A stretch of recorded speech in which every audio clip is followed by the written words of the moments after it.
Welcome to little genius art. NEET சீரீஸில் NCERT சிலபஸில் இருக்க 11th புக்கில் இருக்கிற லோகோமோஷன் அண்ட் மூமெண்ட் சாப்டரில் இருக்க ஸ்கெலிட்டல் சிஸ்டத்தை பற்றி தான் இன்றைக்கி நம்ம பார்க்க போகிறோம். ஸ்கெலிட்டல் சிஸ்டமோட ஃபங்க்ஷன்ஸ் என்னென்னன்றதை பார்ப்போம். It provide shape and supports to the body. அது மட்டும் இல்லாமல் இப்போ ஸ்கல்லை எடுத்துக்கிட்டேங்க, அதாவது மண்டோட்டை எடுத்துக்கிட்டேங்கன்னா பிரெயினை பாதுகாக்குது. It protects the internal organ, உள்ளே இருக்க ஆர்கனை பாதுகாக்குது. It produce red blood cells RBC, அதாவது அந்த process is called as erythropoiesis. RBC production நடக்கும். இரத்த சிவப்பு அணுக்களோட உற்பத்தி எலும்பில் நடைபெறுது. மினரல்ஸும் போனில் ஸ்டோர் ஆகுது. ஃபர்ஸ்ட் ஆஃப் ஆல் போன் அப்படின்னா என்னன்றதை பார்ப்போம். Bone is a specialized hard connective tissue. It is also called osseous tissue. எலும்பு ஒரு கடினமான கனெக்டிவ் டிஷ்யூ தான். நெக்ஸ்ட் கார்ட்லேஜை பற்றி பார்ப்போம். Cartilage is a flexible connective tissue that serves to provide smooth surface for movement. Cartilage ஒரு ஃப்ளெக்சிபிளான connective tissue. இது மூமெண்ட் ஸ்மூத்தாக நடக்கிறதுக்கு உதவுது. எலும்பில் பிளட் வெசல்ஸ் இருக்கும், கார்ட்லேஜில் பிளட் வெசல்ஸ் இருக்காது. போனில் ஆஸ்டியோசைட்ஸ் அப்படின்ற செல்ஸ் இருக்கும் அண்ட் கார்ட்லேஜஸில் கான்ட்ரோசைட்ஸ்ன்ற செல்ஸ் இருக்கும். எலும்பு பெண்ட் ஆகாது, அதாவது வளையாது. கார்ட்லேஜ் வளையக்கூடிய தன்மை உடையது. கார்ட்லேஜ் எங்கெங்கெல்லாம் ப்ரெசென்ட் ஆகிருக்குன்னு ஒரு சின்னதாக தெரிஞ்சு வச்சுக்கோங்க. காதில், மூக்கில், லாரிங்ஸில், ட்ரக்கியாலெலாம் இருக்கும். அடல்ட்ஸ்க்கு 206 போன்ஸ் இருக்குது. குழந்தைங்களுக்கு, பிறந்த குழந்தைங்களுக்கு 206 போன்ஸை காட்டிலும் அதிகமான போன்ஸ் தான் இருக்கும். அண்ட் ஸ்கெலிட்டல் சிஸ்டத்தோட முக்கியமான ஃபங்க்ஷனே மூமெண்ட்டும் லோகோமோஷன் தான். மூமெண்ட்க்கும் லோகோமோஷனுக்கும் டிஃப்ரென்ஸ் இருக்குது. மூமெண்ட் அப்படின்னா இப்போ நம்ம வாய் அசைக்கிறது கூட ஒரு மூமெண்ட் தான். ஆனால் லோகோமோஷன் அப்படின்னா ஒரு இடத்துல இருந்து இன்னொரு இடத்துக்கு போகிறது. ஸ்கெலிட்டல் சிஸ்டத்தை axial skeletal system and அப்பெண்டிகுலர் skeletal சிஸ்டமாக ரெண்டாக பிரிக்கலாம். ஆக்சியல் ஸ்கெலிட்டல் சிஸ்டம் இதில் 80 போன்ஸ் இருக்குது. Bones of head, neck, chest and back which forms the axial skeletal system. It gives shape to the body. மண்டை ஓட்டெலும்பு, முதுகெலும்பு, நெஞ்செலும்பு, கழுத்தில் இருக்க எலும்புகள், இது எல்லாமே சேர்ந்து தான் axial skeletal system. Appendicular skeletal system இதில் 126 போன்ஸ் இருக்குது. நம்மளோட கை கால்களுடைய எலும்புகள் எல்லாமே ஆக்சியல் ஸ்கெலிட்டல் சிஸ்டத்தோட ஜாயிண்ட் ஆகிருக்கும். Lower part of the skeleton specialised for locomotion, அதாவது கால் எலும்பு லோகோமோட்டிவ் ஃபங்க்ஷனை தான் செய்யுது. ஆக்சியல் ஸ்கெலிட்டல் சிஸ்டத்தை 3ஆக பிரிக்கலாம். Skull, vertebral column and ribs.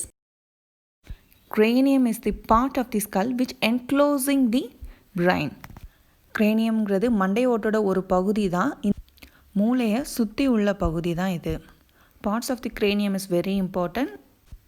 கிரேனியத்தோட பார்ட்ஸை கொடுத்து இதில் எந்த போன் கிரேனியத்தில் இல்லை அப்படின்னு கூட கொஷின் வரலாம். 22 ஸ்கல் போன்ஸ் இருக்குது. இந்த 22 போன்ஸில் மேண்டிபிள் மட்டும்தான் மூவபிள். ஃப்ராண்டல் போன் ஒன்று இருக்குது, which is the bone forming the anterior part of the skull. நம்ம நெத்தி இருக்கு இல்லையா, அந்த இடத்துல இருக்கிற போன் தான் ஃப்ராண்டல் போன். நல்லா ஞாபகம் வச்சுக்கோங்க. 2 parietal bone இருக்குது. parietal bone forming the roof and the side walls of the cranial cavity. Sphenoid bone, it is located in the mid of the skull. இந்த பிக்சரில் பார்த்தீங்கன்னா தெரியும். ethmoidal bone, it acts as a barrier between the nasal cavity and the brain. மூளைக்கும் nasal கேவிட்டிக்கும் இடையில இருக்கும். 2 temporal phone இருக்கும். இது ஸ்கல்லுக்கு 2 சைட்லேயும் இருக்கும். occipital bone, posterior part of the skull இருக்கும். it has the opening called foramen magnum through which spinal cord passes. தலையின் பின்பகுதியில் இருக்கிறது தான் இந்த occipital bone அண்ட் இதில் இருக்கிற ஒரு ஓட்டை தான் foramen magnum அப்படின்னு பேர். இதுக்குள்ளே தான் ஸ்பைனல் கார்ட் பாஸ் ஆகுது. which is the largest foramen in the body. இதுக்கான ஆன்சர் foramen magnum தான். விசரோக்ரேனியம் ஆர் ஃபேஷியல் போன்ஸ், என்னென்ன போன்ஸ் இருக்குன்றதை பார்ப்போம். Vomer, 2 nasal concave, 2 nasal bones, 2 maxilla, 1 mandibular bone தான் இருக்கும், 2 palatal bones, 2 zygomatic bones and 2 lacrimal bones. நல்லா கவனிங்க. Unpaired facial bones எது எதுன்னு கேட்டால் ஓமர் அண்ட் மேண்டிபிள். மீதி போன்ஸ் எல்லாமே பேட் போன்ஸ் தான். And zygomatic bone which is also called as cheek bone, இதையும் ஞாபகம் வச்சுக்கோங்க. Tell me how many facial bones are there? There are 14 facial bones. palatine bone அன்ன எலும்புன்னு தமிழில் சொல்லுவோம். இந்த பிக்சரில் பார்த்தீங்கன்னா ஹாட் பேலட்னு இருக்குது பார்த்தீங்களா, இந்த இடத்துல தான் palatine bone இருக்கும். அடுத்து நம்ம பார்க்க போகிறது hyoid bone. It is located at the base of the oral cavity. It is not connected to any bone. It is a single U-shaped bone. ஓரல் கேவிட்டிக்கு கீழே இருக்கிற யூ ஷேப்பில் இருக்கிற ஒரே ஒரு போனை தான் hyoid bone அப்படின்னு சொல்கிறோம். இது எந்த போனோடையும் attach ஆகிருக்காது. Each medullary contains 3 tiny bones, malleus, incus and stapes. And these bones are collectively called as ear ossicles. And which is the smallest bone in the body? Stapes. Which is the longest bone in the body? இதுக்கான answer இந்த video முடிகிறதுக்குள்ளே உங்களுக்கே தெரிஞ்சிடும். vertebral column, முதுகெலும்பு 26 vertebrae இருக்குது. Atlas தான் first vertebrae. இதோட functions என்னன்னு பார்த்தீங்கன்னா ஸ்பைனல் கார்டை ப்ரொடெக்ட் பண்ணுறதும் குனிஞ்சு நிமிர்றது vertebral column இல்லாமல் நம்மளால் செய்ய முடியாது. And there are 7 cervical vertebrae, 7 கழுத்து முள் தண்டெலும்புகள் இருக்குது. 12 thoracic vertebrae and 12 நெஞ்சு முள்ளந்தண்டெலும்புகள் இருக்குது. 5 lumbar vertebrae, 1 sacrum and coccygeal vertebrae. இந்த ஒவ்வொரு வெர்டெப்ராக்குள்ளேயும் ஒரு ஹோல் இருக்கும், அதாவது ஒரு கேப் இருக்கும். இந்த கேப்புக்குள்ளே தான் ஸ்பைனல் கார்டு ரன் ஆகுது. ஃபர்ஸ்ட் வெர்டெப்ரையோட பேர் அட்லஸ் அண்ட் செகண்ட் வெர்டெப்ரையோட பேர் ஆக்சஸ். இந்த அட்லஸ்ன்ற வெர்டெப்ரை ஆக்சிபிட்டல் காண்டைலோட ஆர்டிகுலேட் ஆகுது. அண்ட் அதர் ஃபங்க்ஷன்ஸ் ஆஃப் வெர்டெப்ரல் காலம் ஆர் ஸ்பைனல் கார்டை ப்ரொடெக்ட் பண்ணுதுன்னு பார்த்தோம். இது ஹெட்டை சப்போர்ட் பண்ணுது. இது அப்ரைட் ஸ்ட்ரைட் போஸ்டருக்கு ஹெல்ப் பண்ணுது. அது மட்டும் இல்லாமல் it serves is the point of attachment for the ribs. Ribs. There are 12 pairs of ribs. Each rib is connected dorsally to vertebral column and ventrally to sternum with the help of hyaline cartilage. Rib cage நெஞ்செலும்பு கூடுன்னு தமிழில் சொல்லுவோம். இது முன்பக்கம் sternum அப்படின்ற போனோடையும் பின்பக்கம் vertebral காலத்தோடையும் attach ஆகிருக்கும். First 7 பேர்ஸை true ரிப்ஸ்ன்னு சொல்கிறோம். 8th, 9th and 10th pair of ரிப்ஸை falls ரிப்ஸ்ன்னு சொல்கிறோம். இந்த 8th, 9th and 10th rib டைரெக்டாக ஸ்டர்னம் கூட அட்டாச் ஆகாது, 7th ரிப்போட அட்டாச் ஆகிருக்கும். இதனால தான் இதை நம்ம ஃபால்ஸ் ரிப்புன்னு சொல்கிறோம். And with the help of hyaline cartilage இதை வெர்டெப்ரோகாண்ட்ரல் ரிப்ஸ்ன்னு சொல்லுவாங்க. 11th and 12th ribs ஸ்டர்னத்தோட connect ஆகலை, இது ஃப்ரீயாக தான் இருக்கும். அதனால தான் இதை ஃப்ளோட்டிங் ரிப்ஸ்ன்னு சொல்கிறோம். அண்ட் கொஷின் ஏரியாவில் எதெல்லாம் ஃப்ளோட்டிங் ரிப்ஸ்ன்னு கேட்கலாம், எதெல்லாம் ஃபால்ஸ் ரிப்ஸ்ன்னு கேட்கலாம். ஃப்ளோட்டிங் ரிப்ஸ்னால் 11th and 12th ரிப்ஸ்ன்னு சொல்லணும்.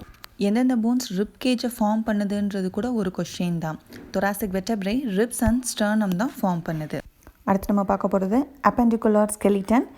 Each limb is made up of 30 bones. Parts of the hands, humerus, radius எல்லாம் இதை நம்ம forearmனு சொல்கிறோம், which is between the elbow joint and wrist. wristனா தமிழில் மணிக்கட்டு. அண்ட் இந்த wrist bones 8 இருக்குது. இந்த wrist bonesக்கு இன்னொரு பேர் கார்பல் போன்ஸ். மெட்டாகார்பல் போன்ஸ் 5 இருக்குது. இந்த மெட்டாகார்பல் போன்ஸ் ஆர் பாம் போன்ஸ்னு சொல்லுவோம். உள்ளங்கை விரல்களில் இருக்கிற போனை ஃபெலஞ்சஸ்னு சொல்லுவோம் ஆர் டிஜிட்னு சொல்லுவோம். இது 14 இருக்குது. இது கட்டை விரலில் 2 தான் இருக்கும், மற்ற 4 விரல்களில் 3 இருக்கும், மொத்தமாக 14 இருக்கும். Next we are going to see hind limb and femur is the largest bone in the body. Tibia and fibula, tarsal bone or ankle boneன்னு சொல்கிறோம். இந்த ankle bone கணுக்கால் எலும்புன்னு தமிழில் சொல்லுவாங்க. And femur phone which is the longest bone, இதை தமிழில் துடை எலும்புன்னு சொல்லுவாங்க. patella is also called kneecap. நீனா தமிழில் முட்டி. கணுக்கால் எலும்பு 7 இருக்குது. there are 5 metatarsal bones and 14 phalanges are there. 14 digits இருக்குது. அண்ட் ஹேண்ட்லைன் லெக்லையும் ஒரே மாதிரி தான் 5 metatarsal bones இருக்குது அண்ட் 14 phalanges இருக்குது. pectoral and pelvic girdle. These bones help in the articulation of upper and lower limbs. Pectoral கிரடலை பற்றி தான் இப்போ பார்க்க போகிறோம். இதில் ஸ்கேப்புலா அண்ட் கிளாவிக்கல்ன்ற போன் இருக்குது. ஸ்கேப்புலாவோட அதர் நேம் பார்த்தீங்கன்னா நோட் பண்ணிக்கோங்க. இதை ஷோல்டர் போன்னு சொல்லுவோம், இல்லை ஷோல்டர் பிளேடுன்னு சொல்லுவோம், விங் போனுன்னு சொல்லுவோம். And it is triangular shape flat phone which is situated in the dorsal part of the thorax and between the second and the seventh rib. இந்த ஸ்கேப்புலாவில் slightly elevated rich, அதாவது ஒரு மேடான பகுதி இருக்கும். இந்த பகுதியை தான் நம்ம ஸ்பைன்னு சொல்கிறோம். இந்த பகுதி மேலும் ஃப்ளாட்டாக எக்ஸ்பேண்ட் ஆகுது. இதை நம்ம அக்ரோமியான்னு சொல்கிறோம். இந்த அக்ரோமியான் பகுதிக்கு கீழே ஒரு குழி மாதிரி ஒரு பகுதி இருக்குது. இந்த பகுதியை க்ளீனாய்ட் கேவிட்டின்னு சொல்கிறோம். இந்த பகுதியில் தான் ஹியூமரஸ் ஆஃப் தி ஹேண்ட் வந்து ஆர்டிகுலேட் ஆகுது. இது எல்லாம் சேர்ந்து தான் ஷோல்டர் ஜாயிண்ட்டாக ஃபார்ம் ஆகுது. And clavicle is a long slender bone. இதை நம்ம காலர் போன்னு சொல்கிறோம். Pelvic girdle it consist of 2 coxal bones. Each coxal bone is formed by the fusion of 3 bones, ilium, ischium and pubis. இந்த 3 போனும் fuse ஆகிற இடத்துல ஒரு கேவிட்டி ஃபார்ம் ஆகும். இந்த கேவிட்டிக்கு பேர் அசிச்சபுலம்னு சொல்கிறோம். அண்ட் இந்த இடத்துல தான் தைபோனான ஃபெமர் ஆர்டிகுலேட் ஆகும். Right and left half of the pelvic girdle meet பண்ணுற இடத்த பியூபிக் சிம்ஃபைசிஸ்னு சொல்கிறோம். இந்த பியூபிக் சிம்ஃபைசிஸில் ஃபைப்ரஸ் கார்டிலேஜ் இருக்குது. Coxal bone is an immovable bone. It serves as a weight bearing bone. Thigh bone இந்த pelvic girdle attach ஆகிற இடத்த hip joint ன்னு சொல்கிறோம். and it is a ball and socket joint. இதோட இந்த part முடியுது. Next பார்ட்டில் ஜாயின்ட்ஸ் பற்றி பார்ப்போம். I hope this video is informative to all. If you like the video, click like button, share the video and comment and subscribe our channel. Thanks for watching.